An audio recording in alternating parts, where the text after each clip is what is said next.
மோடிஜி அவர்கள் விரைவில் வரவிருப்பதால் அனைவர் பெயர்களையும் கூறியதாக கருத வேண்டும் என்று அன்போடு கேட்டுக்கொண்டு நேரத்தின் அருமை கருதி, அன்பு சகோதரர்களே, இன்றைக்கு குமரி மாவட்டத்தின் இந்தியாவின் கடைசி முனை அல்ல, இந்தியாவின் முதல் முனையாக இருக்கும் குமரி மாவட்டத்தில் இருந்து மோடிஜி பேசவிருக்கிறார்.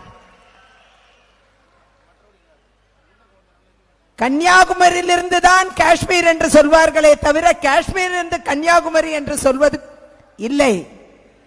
ஆகையால் குமரி முனை தனது சொந்தமாக்கிக் கொள்ளும் மோடிஜி அவர்கள் தற்பொழுது உங்களை சந்திக்கவிருக்கிறார். இன்றைக்கு என்னை நான் 2 காரணங்களுக்காக நமது பாரதிய ஜனதா கட்சியில் இணைத்துக் கொண்டேன். ஒன்று, இங்கு அன்பும் பாசமும் திகழ்கிறது.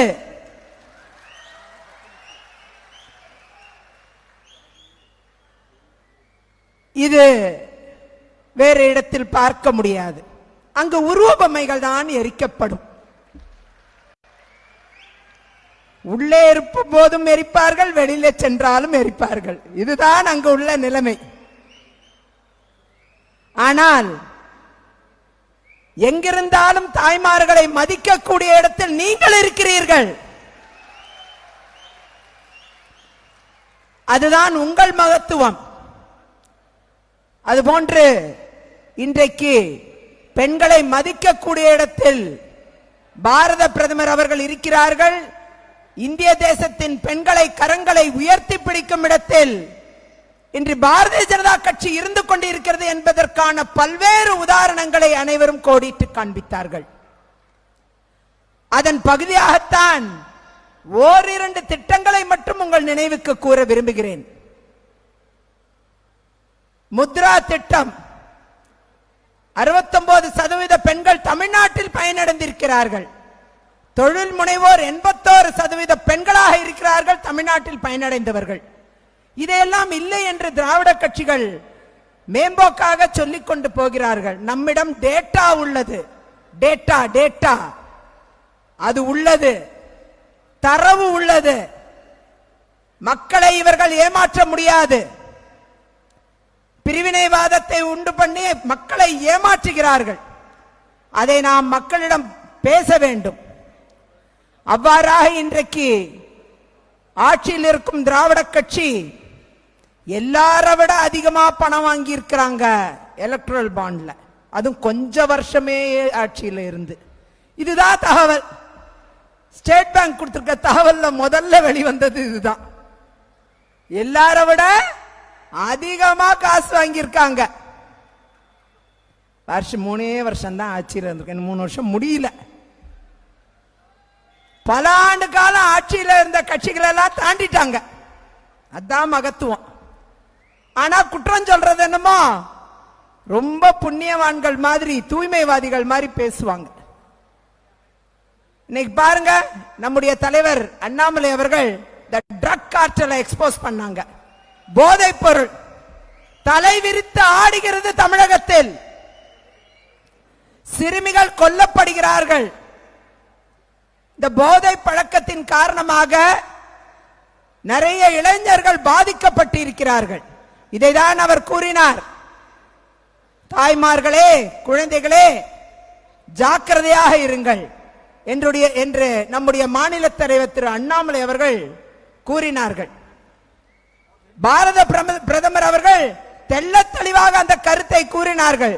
தமிழகத்தில் இருக்கக்கூடிய கிங்பின் தான் இந்தியா முழுக்க சப்ளை பண்றாரு. பாருங்க, தமிழ்நாடு எதுல ஃபர்ஸ்ட்ல இருக்கு பாருங்க. நம்பர் 1 போதைப் பொருள் சப்ளைல. இதுலதான் முதல் இடத்தை பிடிச்சிருக்கிறாங்க. அப்படிப்பட்ட ஆட்சி தான் இங்க திகழ்கிறது. இத்தனை பேர் எம்பியா போய் என்ன பிரயோஜனம்? யோசிங்க. 2014-19 39 பேர் எம்பி என்ன போய் பண்ணாங்க? 2019-24 அடுத்த 5 ஆண்டு 38 பேர் போறாங்க. என்ன பண்ணாங்க? வெறும் பதாகைகளை ஏந்திட்டு பார்லிமெண்ட் வெளியில இந்த பக்கம் அந்த பக்கம் நடந்து டீ குடிச்சிட்டு தூங்கிட்டு வந்துட்டாங்க. இதான் நடந்திருக்கு. தமிழ்நாட்டுக்கு என்ன நடந்துச்சு? ஒன்னும் நடக்கல. மக்களாகிய நீங்கள் சிந்திக்க வேண்டும். யார் பாராளுமன்றத்திற்கு சென்றால் தமிழகம் நன்மைகளை பெறும் என்பதை நீங்கள் சிந்திக்க வேண்டும் என்பதை கேட்டுக்கொள்கிறேன். பாரத பிரதமரின் கரங்களை நாம் உயர்த்தி பிடிக்க வேண்டுமானால் தாமரை மக்கள் ஆதரிக்க வேண்டும் என்று ஒட்டுமொத்த பெண் சமுதாயம் கேட்டுக்கொள்கிறது. பெண்களை வஞ்சிக்கும் இந்த கட்சிகளை நிராகரியுங்கள். காங்கிரஸ் கட்சி என்ன கம்மியா? அண்ணன் சரத்குமார் அவர்கள் சொன்னாங்க, திராவிட கட்சியில் இருக்கிற அந்த வாரிசு அரசியல் காங்கிரஸ் என்ன கம்மியாவா இருக்கு? அப்பா ராஜ்யசபா, புள்ள லோக்சபா, அப்பா லோக்சபா, புள்ள எம்எல்ஏ, அப்பா எலெக்ஷன் நிப்பாரு, தோத்துருவாரு, புள்ள எம்எல்ஏ ஆவாரு, இறந்துட்டா மீண்டும் அப்பாவே எம்எல்ஏ. இப்படி வெறும் அப்பா புள்ள தலைவர்கள், எம்எல்ஏ, எம்பி இவங்க மட்டுமே ஆக்கிரமிச்சுக்கிட்டு இருப்பாங்க. எந்த சாமானிய மனிதர்களுக்கோ பெண்களுக்கோ அங்க இடமே கிடையாது. இதுதான் நிலைப்பாடு. அந்த இடத்தில் பாரதிய ஜனதா கட்சியில் மட்டுமே அதிகமான பாராளுமன்ற உறுப்பினர்கள், அதிகமான சட்டமன்ற உறுப்பினர்கள் பெண்களாக இருந்து கொண்டிருக்கிறார்கள். இன்றைக்கு பெண்கள் அதிகம் அலங்கரிக்கும் அரசியல் தளம் என்பது பாரதிய ஜனதா கட்சியில் மட்டுமே இருக்கிறது. கடைசியாக ஒரு வார்த்தை சொல்லி முடிக்க விரும்புகிறேன். நம்முடைய பாரத பிரதமர் அவர்கள் நாரி சக்தி அபியான் என்ற திட்டத்தை தொடங்கி வைக்கும் பொழுது அவர் கூறினார், இன்றைக்கு பெண்கள் ஆங்கிலத்தில் கூறியிருந்தார், women are not just to contribute or participate, they should be involved in the policy making, policy formulation and in leadership roles. இவ்வாறாக அவர் கூறியிருக்கிறார். அதன் தமிழாக்கம், பெண்கள் வெறும் அரசியல் பயணத்தில் பயணிக்கக்கூடியவர்களாக மட்டுமே, பார்வையாளர்களாக மட்டுமே இருக்கக்கூடாது. அவர்கள் சட்டம் இயற்றும் இடத்தில், தலைவர்களாக திகழும் இடத்தில் பெண்கள் இருக்க வேண்டும் என்ற கோட்பாட்டை கூறிய ஒரே தலைவர் இந்த நாட்டின் தலைவர் பாரத பிரதமர் மோடி அவர்கள்தான். எனவே நாம் அவரின் கரங்களை உயர்த்தி பிடிக்க தமிழகத்தில் இருந்து அனைத்து தொகுதிகளும் வென்றெடுத்து பாராளுமன்றத்தை சென்றடைவோம் என்று கூறி சூழரைத்து நம் பயணத்தை தொடங்குவோம் என்று கூறி மீண்டும் மோடி, மீண்டும் மோடி, வேண்டும் மோடி, வேண்டும் மோடி, மீண்டும் மோடி. நன்றி, வணக்கம். இந்த வலதுபுறம் இருக்கக்கூடிய அந்த முன்னாடி இருக்கக்கூடிய இடத்துல காவல்துறையினுடைய அதிகாரிகள் தயவு செய்து கொஞ்சம் ஓபன் பண்ணி விடுங்க. ஏன்னா பின்னாடி கொஞ்சம் வெயிலா இருக்கு. ஒரு 200-300 பேர் நிக்கலாம். தயவு செய்து கொஞ்சம் ஓபன் பண்ணி விடுங்க. திறந்து விடுமாறு உங்களை பணிவன்புடன் கேட்டுக்கொள்கிறோம். ஏன்னா தொண்டர்கள்லாம் கொஞ்சம் முன்னாடி வாங்க, இந்த இடத்துல வந்து கொஞ்சம் நிக்கலாம், நின்று பார்க்கலாம். அதுக்கு வாலண்டியர்ஸ், பிஜேபி வாலண்டியர்ஸ் கொஞ்சம் சொல்லுங்க. இளைஞர்கள் கொஞ்சம் தயவு செய்து கொஞ்சம், அம்மா சார் அந்த காவல்துறை அதிகாரி கொஞ்சம் தயவு செய்து கொஞ்சம் ஓபன் பண்ணி விடுங்க சார். தொண்டர்கள் நீங்க வாங்க, இந்த இடத்துக்கு வாங்க, இந்த முன்னாடி இருக்கக்கூடிய வலதுபுறத்தில் இருக்கக்கூடிய இடத்துக்கு வாருங்கள். அதற்கு அடுத்தபடியாக நாகர்கோவில் சட்டமன்றத்தினுடைய உறுப்பினர்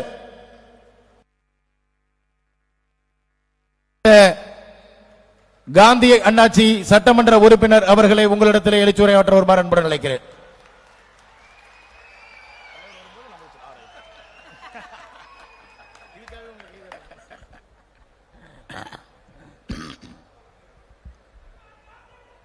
அருமைக்குரிய கன்னியாகுமரி மாவட்ட பாரதிய ஜனதா கட்சி சார்பாக நடைபெற்றுக் கொண்டிருக்கின்ற இந்த கூட்டத்தில் கலந்து கொண்டிருக்கக்கூடிய பாரதிய ஜனதா கட்சியினுடைய உறுப்பினர்கள், ஊழியர்கள், தாமரை சொந்தங்கள் அத்தனைக்கும் எனது இதயபூர்வமான நல்வாழ்த்துக்களை தெரிவித்துக் கொள்கிறேன். வருகின்ற நாடாளுமன்ற தேர்தலை நோக்கி நாம் பயணித்துக் கொண்டிருக்கிறோம். வருகின்ற நாடாளுமன்ற தேர்தலில் பாரதிய ஜனதா கட்சி வெற்றி பெற்று மீண்டும் பாரத பிரதமர் மோடி அவர்கள் 3வது முறையாக இந்த நாட்டிற்கு வழிகாட்டுவதற்கு தலைமை தாங்க வேண்டும் என்பதற்காகத்தான் நாம் இன்றைக்கு இந்த பயணத்தை தொடர்ந்து நடத்தி கொண்டிருக்கிறோம். இதில் நாம் கலந்து கொண்டிருக்கின்ற நாம் வருகின்ற நாடாளுமன்ற தேர்தலில் நமது வேட்பாளர்களை எல்லாம் வெற்றி பெற செய்ய வேண்டும் என்பதற்காக உழைப்பதற்காக